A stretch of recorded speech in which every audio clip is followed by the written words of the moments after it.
حنعمل مع بعض كيكة الشيف أحمد بس على طريقتي. حنجيب الكيك ونحطه بهذا الشكل، نحط عليه أي ميلك شوكولات عندكم. حنحطه بالبراد ونبلش بالطبقة الأولى.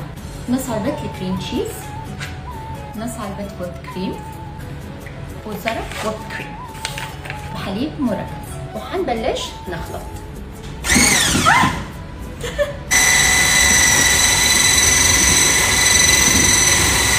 نضيف شوية فانيلا، غير شوي وراح نستخدم الدارك شوكولات. نضيف عليه شوية ويب كريم، نخلطهم مع بعض. هون الشوكوراس، عليهم الكاكاو. وهلا حنعمل الشوكولات صوص، بس راح ارجع استخدم كمان الدارك شوكولات. حط شوي شوكولات ميلك، شوية ويب كريم، سمك، وحنخلط.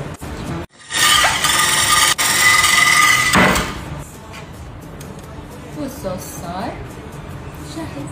طلعنا الكيك من البراد. هلا حنحط اول طبقة.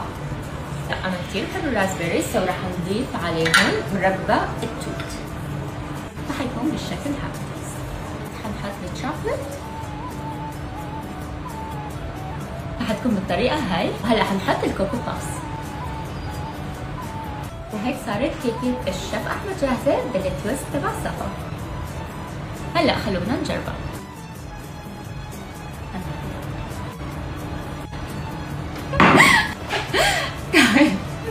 I promise إني ما راح أفوت على المطبخ ever again إلا إذا كان الشيف معي. صراحة الخلطة عجيبة، والميكس بين الرازبيري والدارك شوكولات. وانتو خبروني إذا حبيتوا الميكس تبعي أو الوصفة الأصلية. بشوفكم بالفيديو الجاي.